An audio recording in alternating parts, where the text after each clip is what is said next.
Mundo Católico trae para ti el pulso del Papa. Escúchalo aquí, por Mundo Católico, construyendo la civilización del amor.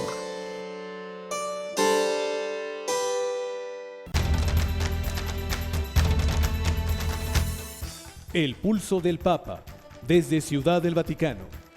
Servicios informativos de Ver y Creer. La actividad pontificia y los acontecimientos de relevancia mundial, con enlaces directos a Radio Vaticana, CENI y Vatican Information Services. El pulso del Papa, desde Ciudad del Vaticano. Servicios informativos de Ver y Creer.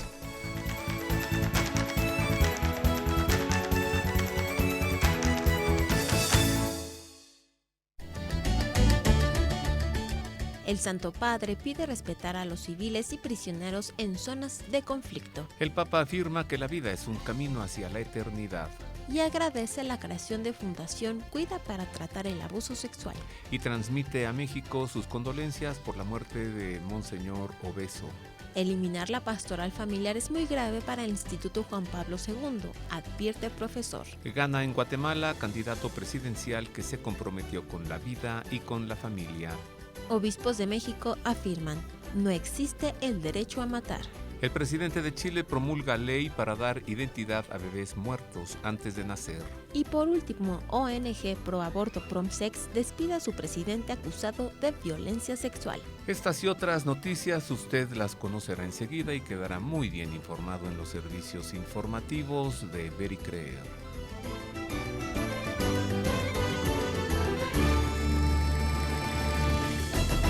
Como siempre es un gusto saludarle a través de la radio y agradecerle infinitamente el favor de su atención y agradecerle que es un privilegio servirle a través de la radio. Hoy en las voces informativas, Marisa O'Farrill y Roberto O'Farrill junto con el ingeniero Roberto Pérez Armenta en los controles operativos. Hoy tendremos el gusto de recibir aquí en el estudio a dos sabios conocedores de la historia, sí, para que nos platiquen sobre la batalla de Lepanto. Vámonos.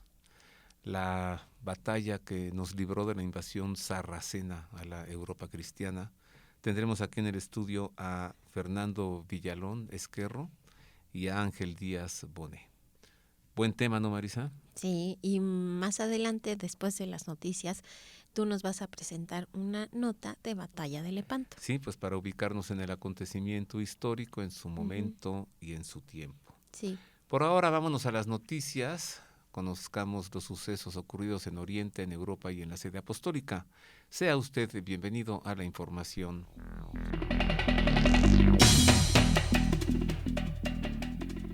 El Santo Padre pidió a los estados que respeten los convenios de Ginebra destinados a proteger a la población civil y prisioneros durante los tiempos de guerra. En un mensaje anunciado al finalizar el rezo del Ángelus el pasado domingo 11 de agosto en la Plaza de San Pedro, el pontífice dedicó unas palabras a recordar el 70 aniversario de la adopción de los convenios de Ginebra, que se celebraron el lunes 12 de agosto. Mañana tendrá lugar el 70 aniversario de los convenios de Ginebra, importantes instrumentos jurídicos internacionales que imponen límites al uso de la fuerza y que están destinados a la protección de civiles y prisioneros en tiempo de guerra, dijo el Santo Padre.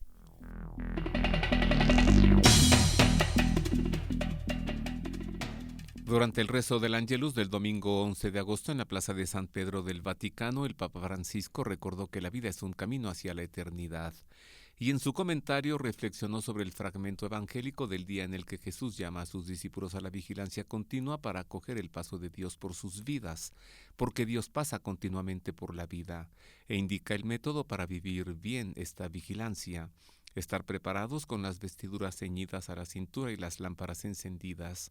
El Señor siempre camina con nosotros y muchas veces nos acompaña de la mano para guiarnos, para que no nos equivoquemos en este camino tan difícil, dijo el Papa.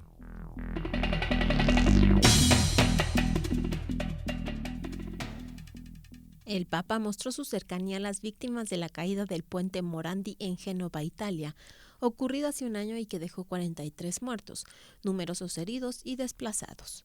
En el mensaje enviado por el Santo Padre al diario Genoves II século XIX, Francisco quiso recordar este hecho trágico que afectó a familias que iban o volvían de vacaciones, hombres y mujeres que estaban viajando por trabajo. Fue una herida en el corazón de su ciudad, una tragedia para quienes perdieron a sus familiares, una tragedia para los heridos, dijo el Papa. Por ello, el Santo Padre dirigió estas palabras con el corazón abierto, como padre y hermano. Quiero decirles que no me he olvidado, que he rezado y rezo por las víctimas, por sus familiares, por los heridos, por los desplazados, por todos ustedes. Por Génova, expresó.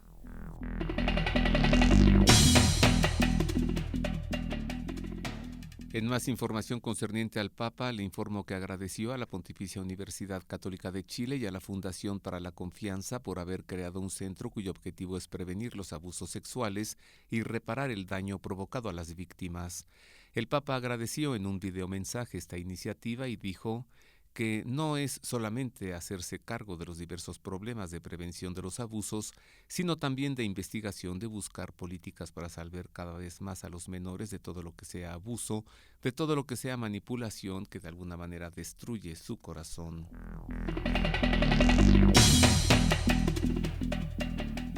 El Papa Francisco expresó a la Iglesia en México su pésame por el fallecimiento del cardenal Sergio Obeso Rivera, arzobispo emérito de Jalapa, y pidió a Cristo que le otorgue la corona de gloria que no se marchita. El cardenal Obeso Rivera falleció el domingo a la edad de 87 años. Fue sepultado el martes en la Catedral de Jalapa. En un telegrama enviado al arzobispo de Jalapa, Monseñor Hipólito Reyes Larios, el Santo Padre expresó su sentimiento de pesar y le pidió que tenga la bondad de transmitirlo también a los familiares del difunto prelado y a cuantos forman parte de esa arquidiócesis.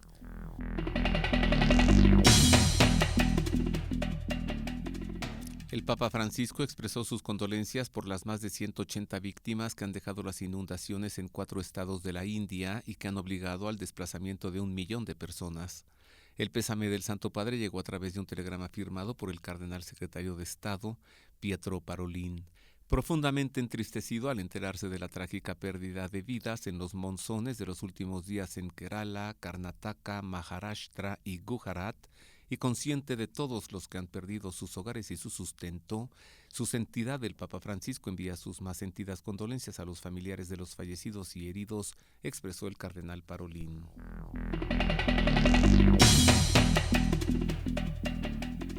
El padre Juan Pérez Soba, profesor del Pontificio Instituto Teológico Juan Pablo II, advirtió que eliminar la pastoral familiar del plan de estudios es muy grave y contraria a lo que dice el Papa Francisco en el motu propio Summa Familiae Cura, y en este sentido señaló que es necesaria una pronta rectificación. De esta manera, el experto español en pastoral familiar se sumó a las críticas que el vicepresidente del instituto, el padre José Granados, y más de 240 alumnos y exalumnos hicieron a nuevos estatus del centro. En una entrevista concedida a la agencia informativa Así Prensa, el padre Pérez Soba advirtió que el nuevo plan de estudios se nos ha impuesto desde fuera. A mí, que soy catedrático de pastoral, no digo que no hayan tenido en cuenta mi opinión, sino que ni siquiera me han consultado.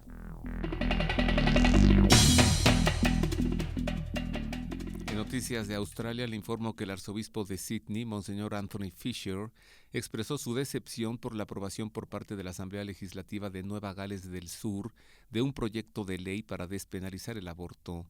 Este proyecto de ley se aprobó en la Cámara Baja del Parlamento local el pasado 8 de agosto por una votación de 59 a 31. Si una civilización debe ser juzgada por cómo trata a sus miembros más débiles, Nueva Gales del Sur fracasó espectacularmente, comentó Monseñor Anthony Fisher.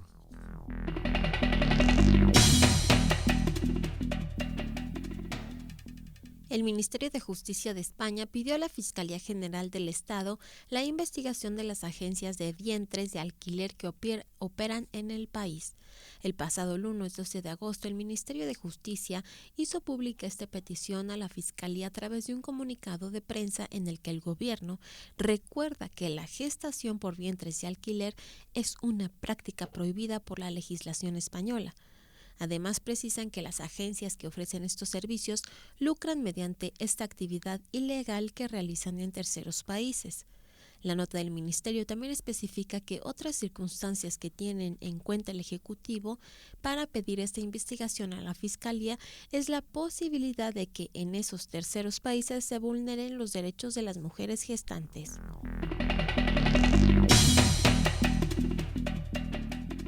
En otras noticias le informo que Manos Unidas Valencia, en colaboración con varias parroquias de la arquidiócesis, está desarrollando un proyecto en el sur de Kenia para facilitar el acceso al agua y al saneamiento a 3 escuelas rurales. De esta manera se evita el abandono escolar de las niñas y se contribuye a mejorar las condiciones de salud y de formación de la población rural. Los 3 colegios están situados en el condado de Narok, en el sur de Kenia, una zona árida muy pobre y donde la escasez de agua es uno de los principales problemas. Por eso subrayan que el acceso de la mujer a la educación es la principal herramienta para revertir esa situación.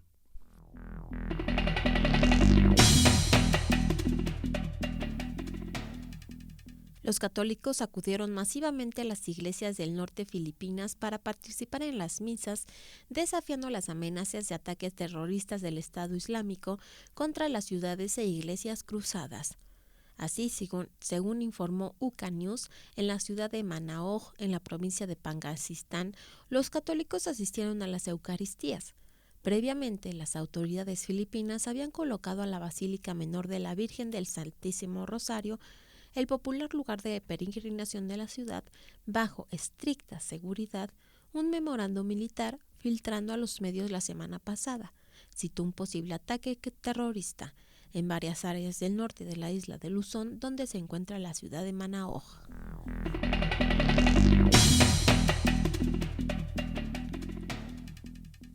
Esto fue lo acontecido en Europa, el Vaticano y Oriente Medio. Usted ha quedado informado y más adelante no se pierda lo acontecido en la semana en América y México. Mientras tanto, vamos a conocer la nota que nos preparó Roberto, que nos habla de Batalla de Lepanto.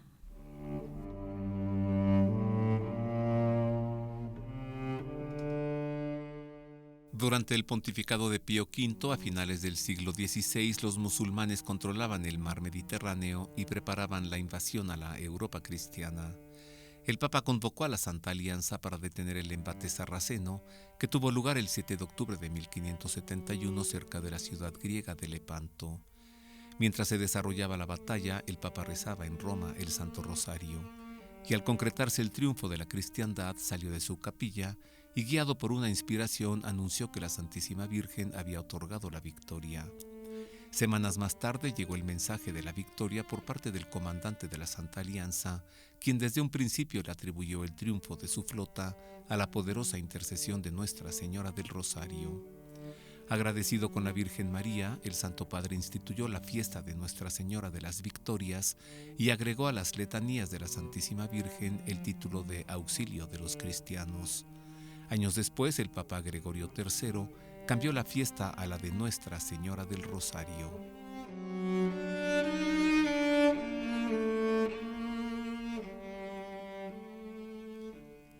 Así, la batalla de Lepanto.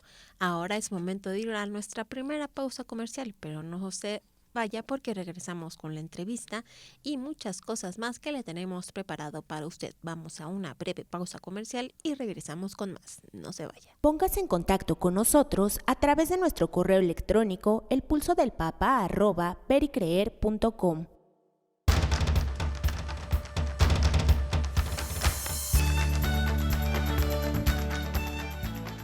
El Pulso del Papa, desde Ciudad del Vaticano.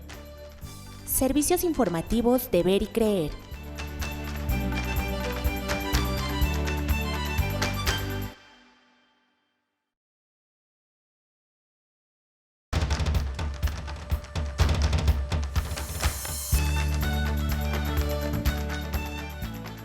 El Pulso del Papa, desde Ciudad del Vaticano.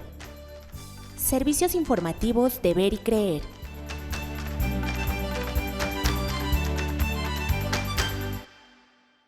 Queremos conocer su opinión. Contáctenos en nuestro correo electrónico elpulsodelpapa@vericreer.com. Continuamos con más de estos servicios informativos de Ver y Creer. Vamos a la entrevista. Hablemos de la batalla de Lepanto. Recibo con afecto a Fernando Villalón Esquerro, él es abogado, un gran estudioso y conocedor de la Edad Media. Y recibo con afecto a Ángel Díaz Bonet, él es arquitecto y es coordinador de peregrinaciones a Tierra Santa y a diversos lugares de Europa. Ha recorrido el mundo y conoce personalmente estos lugares de los que le hablaremos. Por ejemplo, Ángel, bueno, gracias, bienvenido. ¿Dónde está Lepanto hoy? Está en el canal de Corinto, está entre el Peloponeso y la parte ya continental de Atenas. Es muy, muy interesante. Incluso ahora ya se hizo un puente maravilloso que te comunica con el Peloponeso, entonces se hace un recorrido Allí se libró esta que pudiera ser considerada como una de las más importantes batallas de la humanidad, o la más importante de la cristiandad. Naval, sí. Sí, ¿Naval? Sí. No solamente naval, sí, sino que además, si la cristiandad hubiera perdido esa batalla, Occidente no existiría. Seríamos musulmanes. O sea, usaríamos una toalla aquí. Claro, o sea, olvídense de la democracia, olvídense del liberalismo, olvídense de todo. Yo creo que es una batalla que no se le ha dado la trascendencia que tuvo, porque en ese momento era grave el asunto. Los otomanos estaban ya en todo el Adriático, en Hungría, estaban a las puertas de Viena, asolando todas las costas y destruyendo todo a su paso. No era solamente, eran varios años antes de 1571. Tenemos el antecedente cuando son corridos de Malta los caballeros, ¿sí? De Rodas. De Rodas, cuando son los caballeros del hospital. Así es. En 1534, Carlos V le ordena a un Álvaro de Bazán, al segundo Álvaro de Bazán, tomar Malta. Toman Malta porque sería el paso impresionante para tomar Italia, para tener el control de esa parte del Mediterráneo. Y Carlos V, viendo que no tenían un lugar, les ofrece a los caballeros Malta, a cambio de que cada año fueran con el virrey de Sicilia, que era parte de España, a entregar la pleitesía de un halcón maltés. Sí, pero sabes, el rey era muy inteligente, dijo, yo los pongo a ellos aquí claro. Y gratuitamente me van a proteger la puerta de entrada a Europa. ¿Que nos siguen los ingleses metidos allí? Claro, en la isla? Es una base importantísima. Pero también Carlos V yo creo que tenía esa gran visión de ese gran emperador del Sacro Imperio Romano de proteger la cristiandad. De hecho, sus luchas son esas. Sus luchas son contra el hereje protestante y contra el turco. Él estaba más preocupado por los turcos, pero ni Francisco I lo dejaba, ni tampoco la parte protestante. Inclusive cuando los protestantes dijeron, únete contra nosotros porque vamos con los otros protestantes y nos regresamos a ser súbditos, él ya no quería reinos, decía, yo ya tengo tanto que no necesito. O sea, en mis dominios no se pone el sí, sol. Claro, pero es importante estos antecedentes, porque son antecedentes de que estos señores venían para destrozar, tenían que quitar todo esto. La incursión inclusive de Carlos V que va con el duque de Alba y va también Hernán Cortés para tratar de tomar las costas africanas enfrente de España, es interesante. Oye, lo que vimos, la configuración de ambos bandos es fuertísimo, o sea, eran muchísimos. Así es. Solimán mandó a toda su flota. Era la flota más importante. O sea, él fue con todo. Él fue a tomar Europa. Sí, y sabía que tenía que destruir la Liga Santa. Había espías por todos lados y traidores también.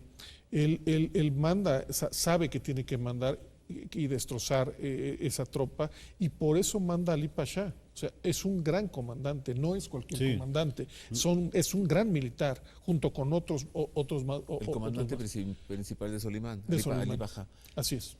¿Y el comandante principal de la Liga Santa es? Bueno, Juan de Austria. Don Juan de Austria. ¿Por qué? Porque no se ponen de acuerdo, porque Venecia quiere imponer, Andrea Doria, que es un comandante muy experimentado también, está por parte de Venecia Berniero, ¿no? Que es un gran comandante. Pero entonces Venecia sí participó.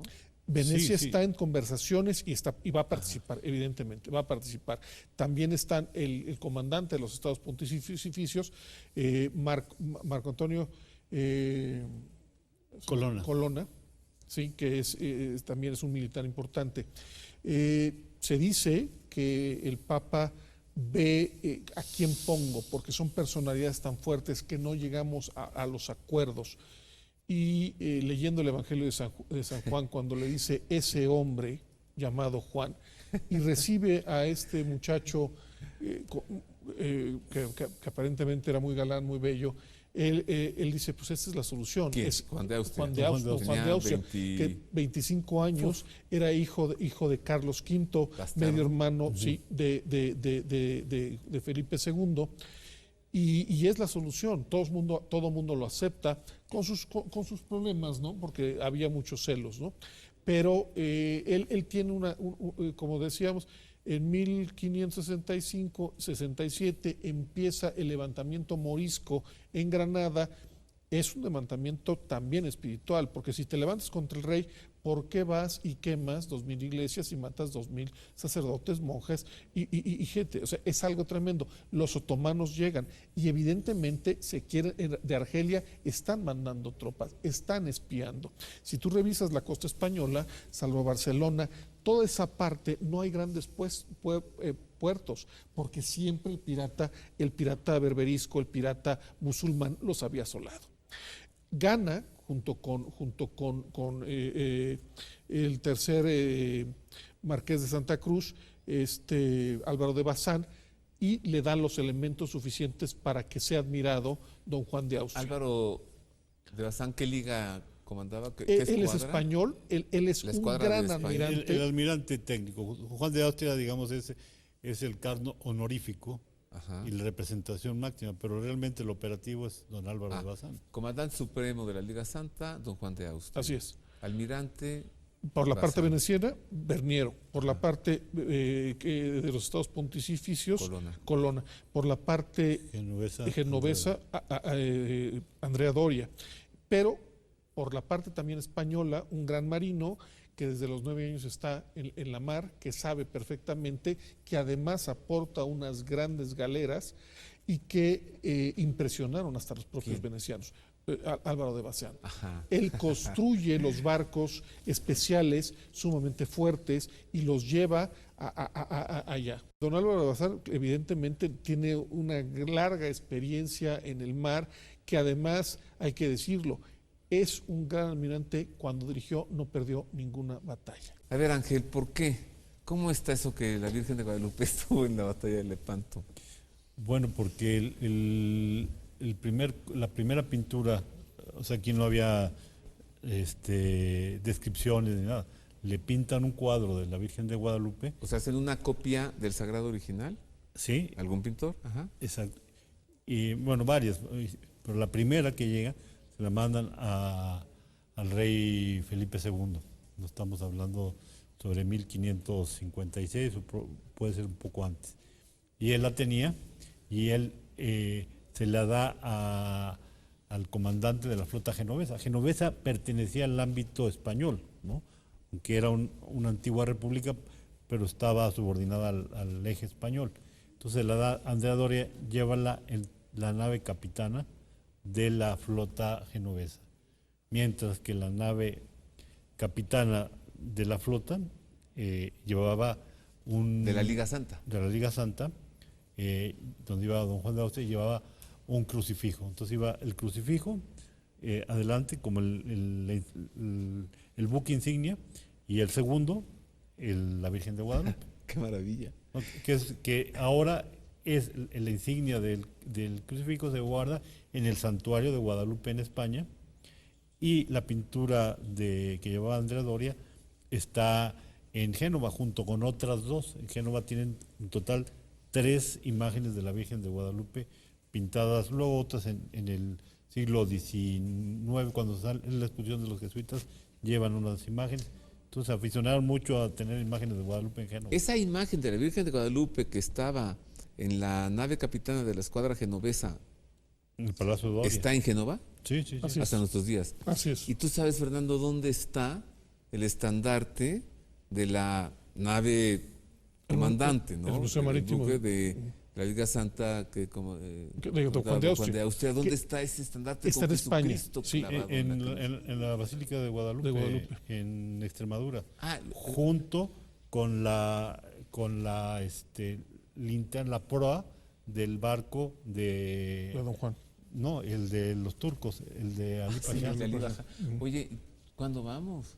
A Guadalupe, Pues digo, vamos a que Que nos además- muestres eso, ¿no? Que además, bueno, ahí está también en la Basílica de Guadalupe un alacrán de plata de oro que llevó Hernán Cortés, que le picó en Cuernavaca y le reza a la Virgen de Guadalupe y le dice, si me salvas, y yo voy a comprar una manda. Y esa está también el alacrán de Hernán Cortés en la Basílica de Guadalupe. Así es. Se lo robaron en la Guerra Civil y una serie de notarios en los años 50 volvieron a hacer con fotografías el alacrán y lo regresaron, notarios mexicanos regresaron el alacrán a... Bueno, es que el santuario de Guadalupe en España era el eje donde los monjes que vivían ahí eran los espías de Felipe II. Y también era la mejor escuela de medicina de Europa.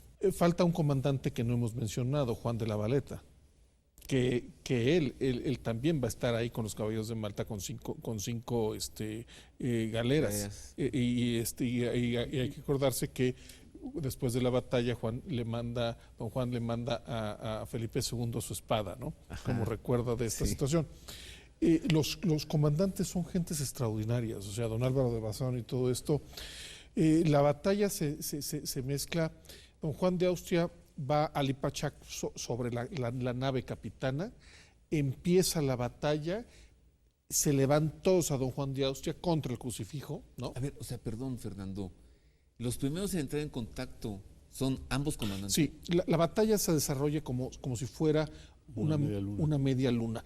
Vienen los españoles y Ali Pachá va contra don Juan de Austria, que además traía ese estandarte que con el debe medir que dice, unos 12 metros, claro, unos 12, 15 metros, impresionante, es azul, con dorado, precioso. Bueno, se van contra la nave capitana. Y es ahí esa grandeza que hemos hablado de Álvaro de Bazán, que manda naves para que don Juan, que se ve que está asediado y que le han quitado naves, porque sí estaban con una fiereza los turcos, pueda don Juan y ellos quitarse a Ali Pasha.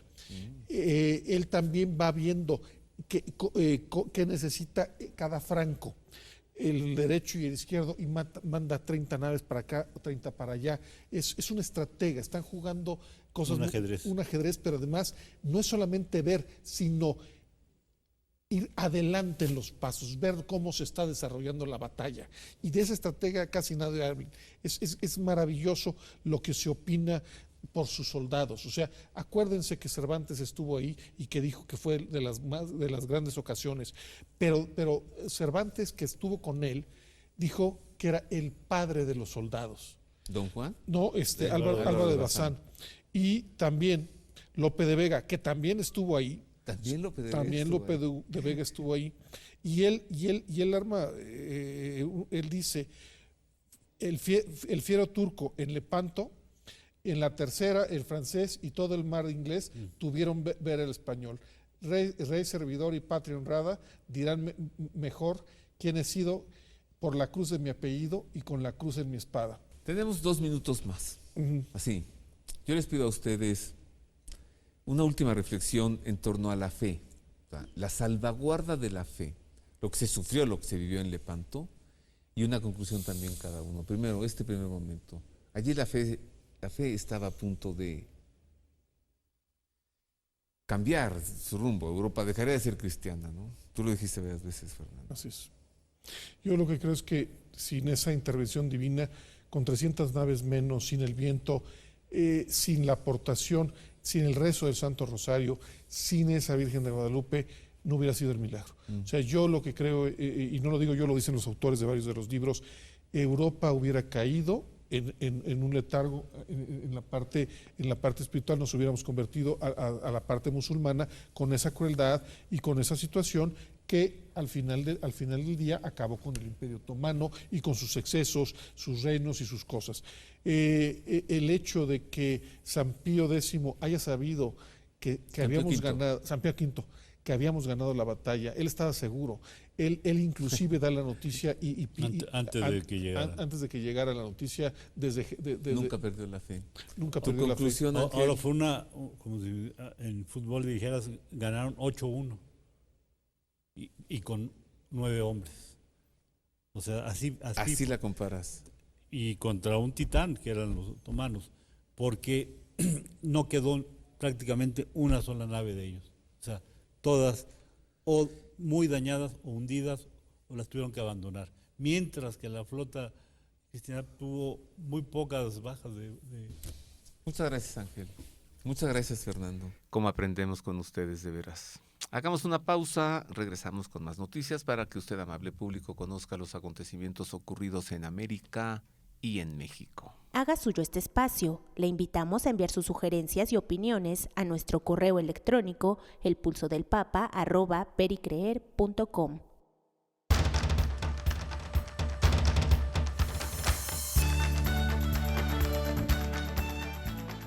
El Pulso del Papa, desde Ciudad del Vaticano. Servicios informativos de Ver y Creer.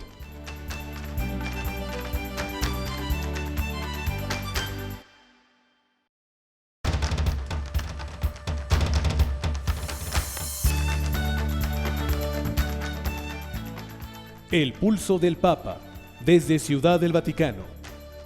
Servicios informativos de Ver y Creer.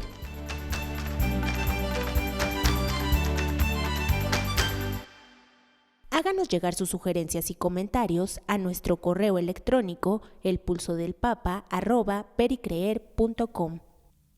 Y estamos de regreso, queridos amigos, aquí en el Pulso del Papa desde Ciudad del Vaticano, para darle a conocer lo acontecido en esta semana en América y México. Sea usted bienvenido de nuevo a las noticias.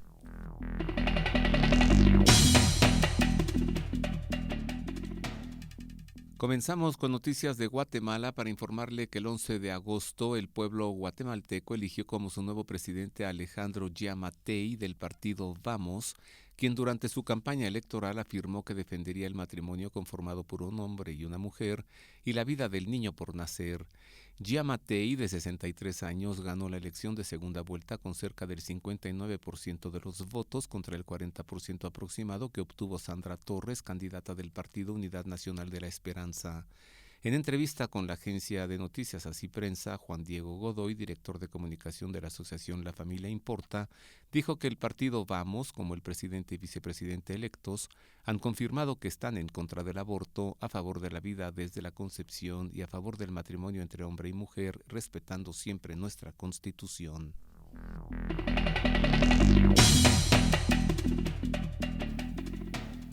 A pocos días de que la Suprema Corte de Justicia de la Nación desechara dos controversias constitucionales que buscaban revertir la polémica norma oficial mexicana NOM 046, que permite el aborto en casos de violación para menores de edad, la Conferencia del Episcopado Mexicano recordó que no existe el derecho a matar. De acuerdo a la NOM 046, las niñas mayores de 12 años pueden solicitar directamente el aborto en las instituciones de salud sin necesidad de ninguna denuncia, sino solamente con una solicitud asegurando bajo protesta que el embarazo es producto de una violación. Solo en el caso de menores de 12 años, la solicitud debe ser presentada por uno de sus padres o su tutor.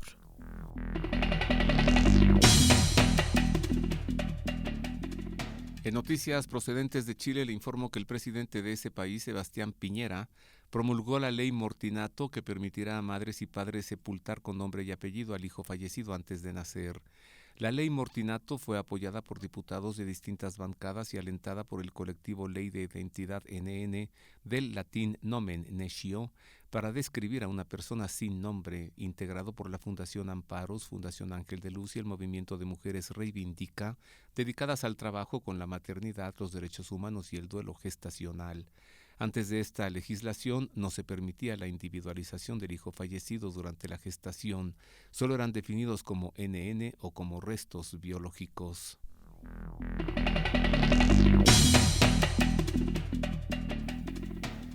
La provincia mercedaria de Chile creó la Comisión Provisional de Prevención de Abusos y Promoción de Ambientes Sanos. La comisión es presidida por el superior providencial Fray Mario Salas Becerra y está conformada por el abogado Luis Ríos, el psicólogo Pablo Ávila, la orientadora social Pilar Fuentes y el profesor Jorge Campos. La instancia se conformó el 6 de agosto como parte del caminar de la provincia mercedaria de Chile frente a los casos de abusos y en la búsqueda de generar espacios sanos y seguros en las comunidades. En la primera reunión constitutiva se definió la metodología de trabajo y se establecieron los objetivos de la comisión.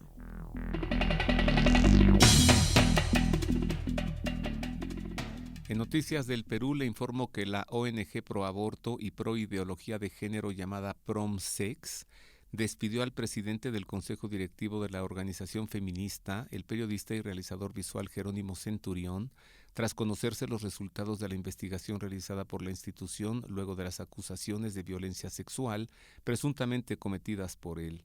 Cuando las acusaciones en su contra se hicieron públicas, Centurión dio su versión de los hechos el pasado 21 de mayo, admitiendo que había cometido un error y negando la acusación de abuso.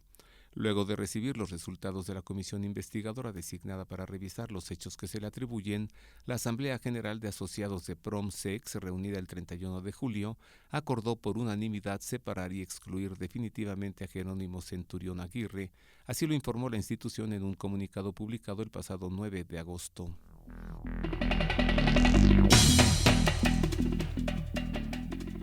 Los obispos de Puerto Rico pidieron que Dios conceda sabiduría y fortaleza a la nueva gobernadora de la isla, Wanda Vázquez Garcet. ¿Qué sucede en el cargo al renunciante Ricky Rosselló? Al asumir la gobernación de Puerto Rico, la honorable Wanda Vázquez Garcet, en esta coyuntura histórica, pedimos a Dios que le conceda la sabiduría y fortaleza necesarias para conducir los destinos de este pueblo en medio de grandes retos y desafíos, señalaron los prelados en un comunicado de fecha 12 de agosto.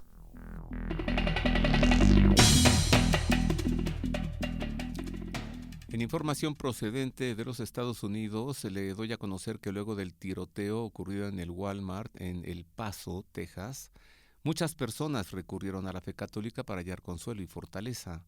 El pasado sábado 3 de agosto, un hombre identificado como Patrick Crisius, recordemos, ingresó a la tienda y disparó contra quienes estaban allí, dejando 22 muertos, entre ellos 8 mexicanos y otros 24 heridos. El trágico hecho ha suscitado diversas expresiones de la fe católica, como la colocación de la imagen de la Virgen de Guadalupe, emperatriz de América y patrona de México, que está en el lugar de los hechos, junto con varias cruces de las que penden varios rosarios.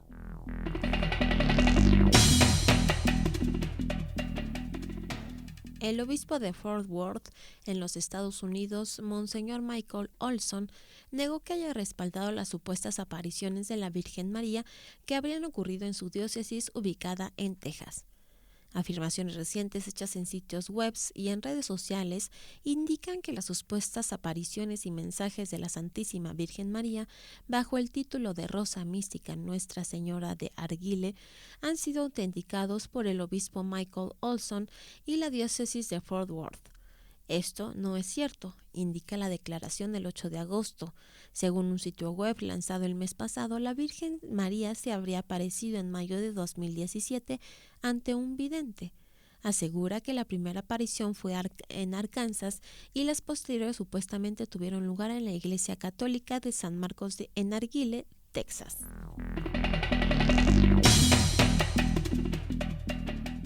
En Noticias de Canadá le informo que una histórica iglesia católica en Montreal fue profanada con la filmación de una danza erótica realizada por 2 bailarines homosexuales. Esta situación obligó a la arquidiócesis a desarrollar nuevos protocolos para evitar el uso indebido de los espacios sagrados. La danza sacrílega se tuvo lugar en la iglesia St. Peter de Apostolic Catholic Church, bajo la dirección del artista, exintérprete de Cirque du Soleil y activista homosexual de nombre Matthew Richardson. La producción se basó en la interpretación del Aleluya de Leonard Cohen. Fue publicada en mayo, pero se viralizó en redes sociales en agosto de 2019. En una entrevista con San Diego Gay and Lesbian News, Richardson explicó que recibió permiso formal de la parroquia para su actuación.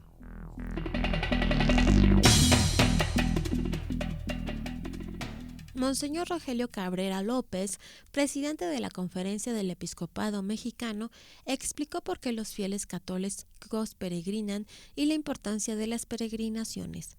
Así lo indicó el prelado en un comunicado con fecha 11 de agosto y titulado De la mano de la Virgen María, caminamos al encuentro del Señor, que envía a sus fieles desde él a los pies de la imagen de Cristo Rey en el Cerro del Cubilete en Guanajuato. El vivir una peregrinación nos hace tomar conciencia de la importancia de contar con un objetivo claro en nuestro recorrido por este mundo. No se trata solo de caminar, sino de darle un sentido, una motivación a todo nuestro itinerario, el cual nos anime a no desfallecer cuando se presente alguna contrariedad en el camino, resaltó el prelado.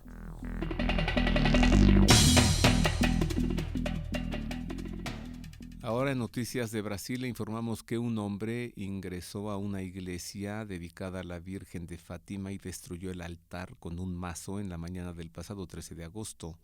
Esta profanación tuvo lugar en la iglesia de Nuestra Señora de Fátima en la localidad de Macaé, estado de Río de Janeiro.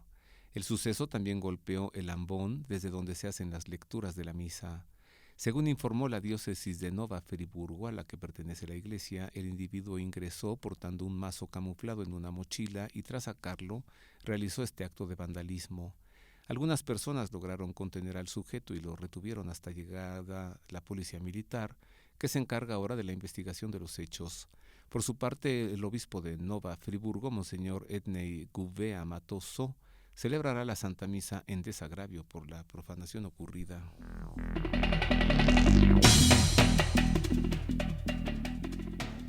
Y hasta aquí lo acontecido en la semana en América y México. Usted ha quedado informado. ¿Conoces a los abuelitos de Jesús? No. ¿Cómo no?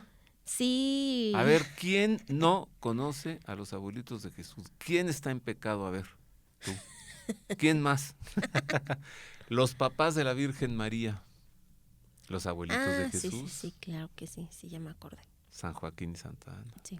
¿Los quieres conocer? Sí. Ya investigué para ti y para nuestro amable público.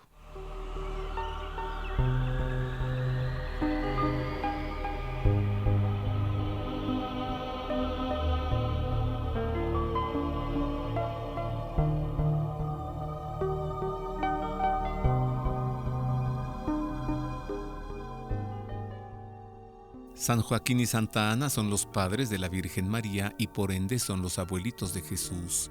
Lo que de ellos se conoce es por la vía de los evangelios apócrifos, protoevangelio de Santiago, el evangelio del pseudo Mateo y el libro sobre la Natividad de María, de alrededor del año 150, escritos que aunque no forman parte de las Sagradas Escrituras, sí son apreciados y valorados por el magisterio de la Iglesia.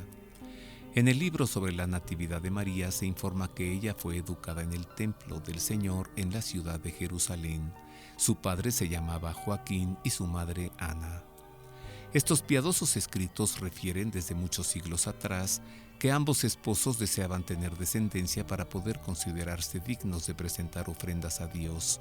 Así que Joaquín se retiró al desierto y allí puso su tienda y ayunó 40 días y 40 noches. Mientras tanto, Ana, al no saber nada de él, pensó que habría muerto y lloraba y se lamentaba diciendo: «Me lamento por mi viudez y también por mi esterilidad». Dios respondió a su tristeza por medio de un ángel que le dijo: «Ana, el Señor ha escuchado tu plegaria, concebirás y darás a luz una hija, y se hablará de tu primogénita por toda la tierra».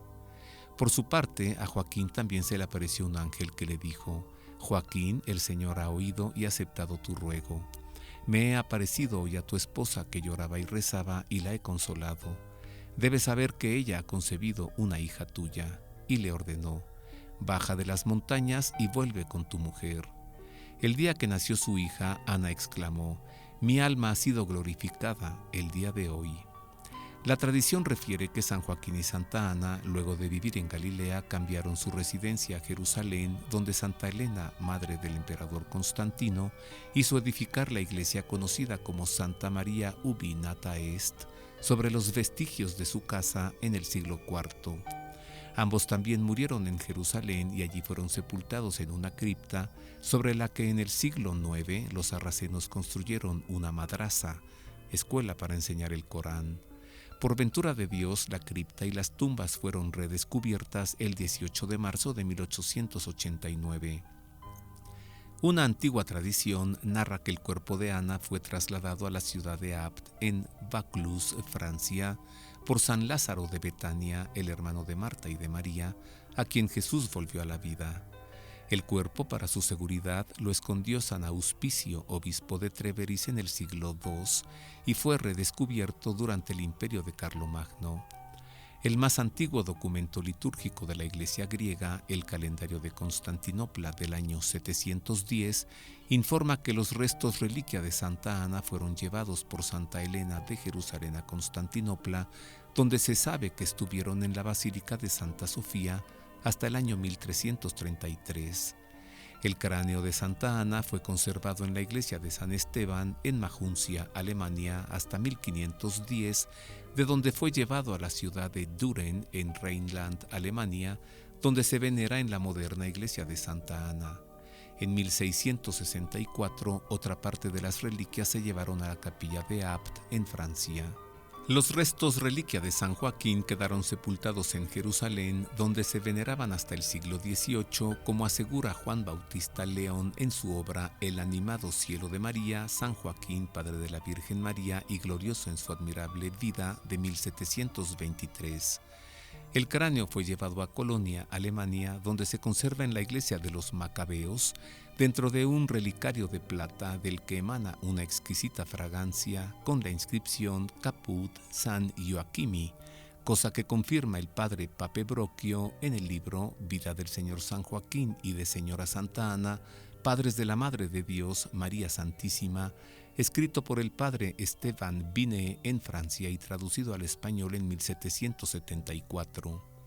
En Roma se conservan los brazos de Santa Ana, uno en la Basílica de San Pablo extramuros y otro dividido en dos partes, una en la iglesia de Santa María in Aracelli y la otra en la iglesia de San Marcelo. Diversas reliquias ex osibus de San Joaquín y de Santa Ana se encuentran en España, en la Catedral de Málaga, en el Monasterio de la Encarnación de Madrid y en el Monasterio de San Lorenzo en el Escorial.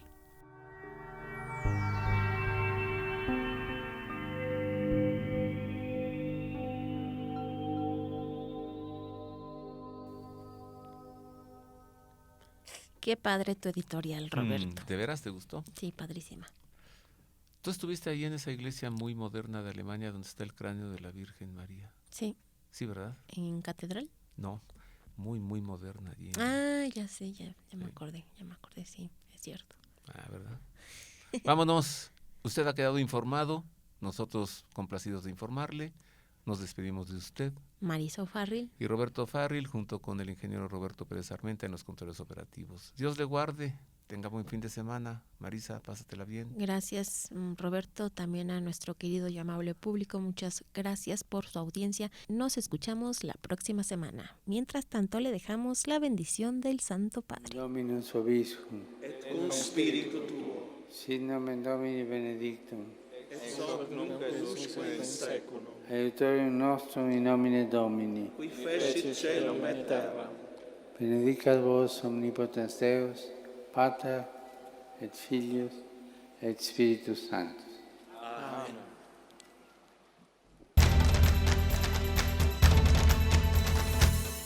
El pulso del Papa, desde Ciudad del Vaticano. Servicios informativos de Ver y Creer.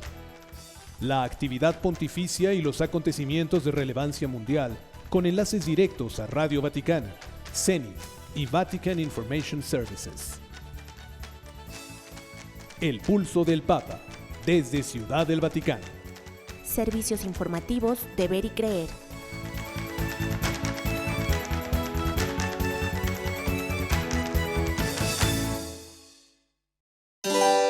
Mundo Católico trae para ti el pulso del Papa.